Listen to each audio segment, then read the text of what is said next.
If the pencil answers, don't look up. And then the scraping sound of something dragging across wood. Richard never believed in spirits. He believed in exams, cheap hostile hamburger, and the fact that anything supernatural was just an overworked brain hallucinating after too much caffeine. But the night he agreed to play Charlie Charlie, he learned there are things that should never be invited. Even as he sat alone in that quiet dorm room, he kept telling himself, "It's just a pencil game. TikTok kids do this. I can do it too." He was wrong. It started with a stupid dare from his roommate, Daniel. Daniel laughed, tossing 2 old yellow pencils on the table. "Bro, the hostel's dead silent tonight. Let's summon some fun." Richard rolled his eyes. "Charlie Charlie's for 12-year-olds. "Perfect then," Daniel smirked. "Mentally, you're about the same." But halfway through the setup, Daniel's mom called. Emergency. He had to leave. "Don't play alone," Daniel said at the door. "You don't know what kind of energy you can attract." Richard snorted. "Brother, it's just pencils. Nothing's gonna happen." The door closed. The silence tightened. And Richard played alone. He placed the pencils in a cross, wrote the word no and yes in all 4 corners. Candlelight flickered against the hostel walls, casting long shadows. "Charlie, Charlie, are you here?" Nothing. Richard smirked. "See, told ya. Keep trying." He leaned closer, whispering dramatically, "Charlie, Charlie, do you want to play?" The top pencil trembled, barely a shake. Richard blinked. Must be a draft, even though the window's closed? Then the pencil spun, slow but deliberate, landing on yes. His breath hitched. The room air felt heavier, like someone else had inhaled with him. Okay. Funny. Must be gravity, balance, something. But a cold prickle crawled across the back of his neck. "Charlie? Charlie? Are you a good spirit?" For 3 seconds, nothing. Then the pencil twitched. Then spun. No. The candlelight seemed to dim, as if the room itself took a step back. A floorboard creaked behind him. Richard froze. He didn't dare look over his shoulder. "Stop messing," Richard said, his voice thinner now. He asked again, "Charlie? Charlie? What do you want?" The pencil jerked so violently this time that it slipped off the bottom one and rolled off the table. But he didn't move. Because someone whispered, "You," right behind his ear. Richard jumped up, knocking over the chair. No. Daniel? Hey, is someone here?" Silence.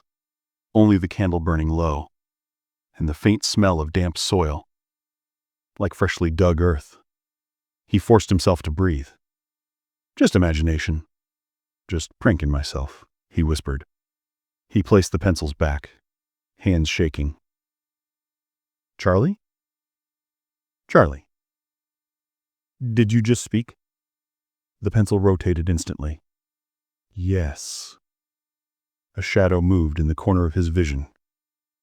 Slow, tall, leaning. He looked directly, but nothing was there.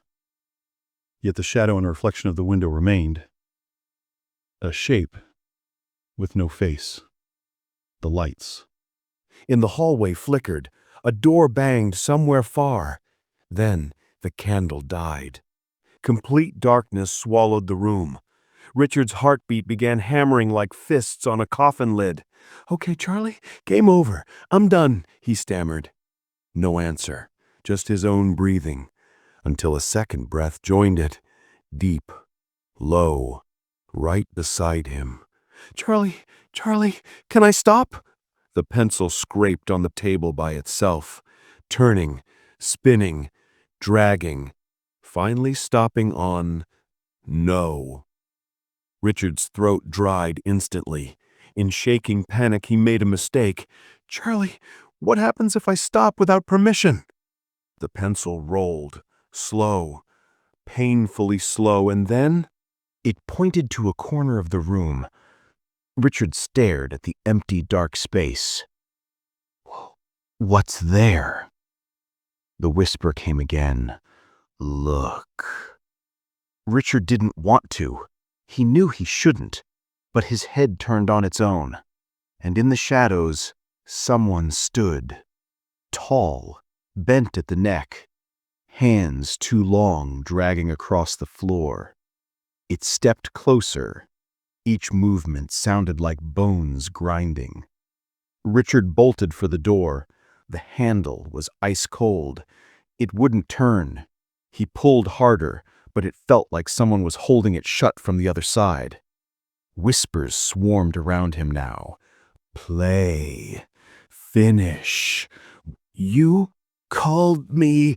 He kicked the door, shouted for help. But the world remained silent. When he turned, the thing was inches from his face. It didn't have features, just the faint suggestion of eyes carved too deep into darkness. The creature lifted a finger to where its lips should have been. "Ask again," Richard sobbed. "Charlie, Charlie, can I stop now?" The pencil moved, but instead of spinning, it stood upright, balancing impossibly on its point. Then it snapped in half. Richard screamed, and everything went black. Hours later, Daniel returned to the hostel. The hallway was dark, cold. He reached their room. He found the door unlocked. Inside, the pencils lay in a perfect cross. Burn marks circled the table. Richard wasn't there. Only his phone recording. The last 3 seconds show the camera faced toward the window, and a figure pressed against the glass from outside. Its finger raised, pointing at whoever dared to watch.